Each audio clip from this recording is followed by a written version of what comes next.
வணக்கம். கழுகு பார்வை செய்திகள். பாதுகாத்த அல்லாஹ் நம்மையும் பாதுகாப்போம். இந்த நம்பிக்கை, இந்த உறுதி, இந்த தெளிவு முஸ்லிம்களின் உள்ளத்தில் ஆழமாக இருக்க வேண்டும்.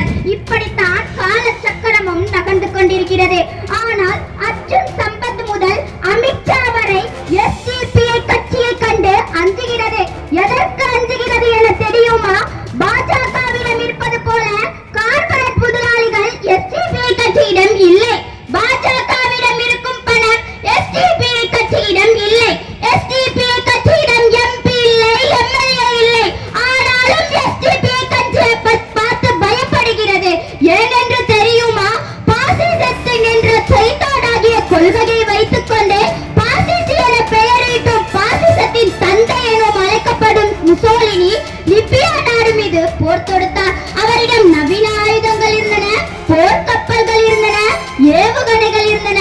ஆனால் பாலைவனத்தின் சிங்கம் என்று அழைக்கப்படும் உமர் முக்தார் தலைமையில் போராடும் அந்த மக்களிடம் வெறும் கை துப்பாக்கிகள் மட்டுமே இருந்தன.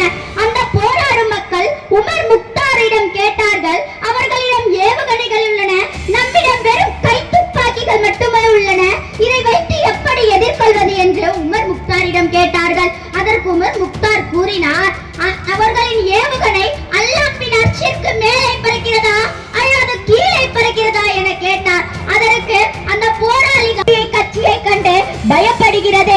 நமக்கு நம்மை படைத்த ரப்பு இருக்கிறார், எவன் என்ன செய்துவிட முடியும்? முஸ்லிம் சமூகமே, இதை இங்கு கூற காரணம், போராட்டத்தில் சுணக்கம் வேண்டாம். எதிரிகள் தொடர்ச்சியாக வக்ஃபு சட்டம், குடியுரிமை சட்டம், முத்தலாக் சட்டம், பொது சிவில் சட்டம் என போட்டுக்கொண்டே இருக்கிறார்கள். எத்தனைக்கு தான் போராடுவது என எதற்கு தெரியுமா? கல்வித்தொகை, பட்ஜெட், யூசிடி விதி, மும்மொழி ஆகிய 4 கோரிக்கைகளை முன்வைத்து போராடுகிறது. ஐயா முத்துவேல் ஸ்டாலின் அவர்களே, முஸ்லிம்களின் கோரிக்கையான வக்ஃபு சட்டம் 4வது கோரிக்கையோடு 5வது கோரிக்கையான வக்ஃபு சட்டத்தை சேர்க்காமல் போனது ஏன்? உங்களை ஆட்சி கட்டளில் அமர்த்திய முஸ்லிம் சமூகத்தை பரிதவிட்டு விட்டீர்கள். முஸ்லிம்களின் சிக்கந்தர் தர்காவையும் பிடுங்கிக் கொண்டீர்கள். அவர் முஸ்லிம் சிறைவாசிகளை விடுதலை செய்வேன் என்று வாக்கு கொடுத்து முஸ்லிம்களின் ஓட்டை வாங்கினீர்கள். விடுதலை செய்தீர்களா? இல்லை. எப்பொழுது செய்வீர்கள்? உங்கள் தகப்பனார் செய்த துரோகத்தை தனக்கு நீங்களும் செய்கிறீர்கள். அப்பான்னு சொல்றது எனக்கு ரொம்ப பெருமையா இருக்குன்னு சொல்ற முத்துவேல் ஸ்டாலின் அவர்களே, முஸ்லிம் சிறைவாசிகளின் குழந்தைகள் அப்பா அப்பான்னு அழுவதே உங்கள் காதுகளுக்கு கேட்கவில்லையா? தவறிழைத்து விட்டீர்கள் முதல்வர்களே, தவறிழைத்து விட்டீர்கள். தொடர்ந்து தவறளித்துக் கொண்டே இருக்கிறீர்கள். அதற்கான பலனை நிச்சயமாக அடைவீர்கள். வரலாறு நெடுகிலும் முஸ்லிம்களின் எதிரியையும் துரோகியையும் ஒரே நேரத்தில் எதிர்கொண்டுள்ளார்கள். ஆம், இதுதான் வரலாறுக்கு நமக்கு கொடுத்துள்ள படிப்பினை.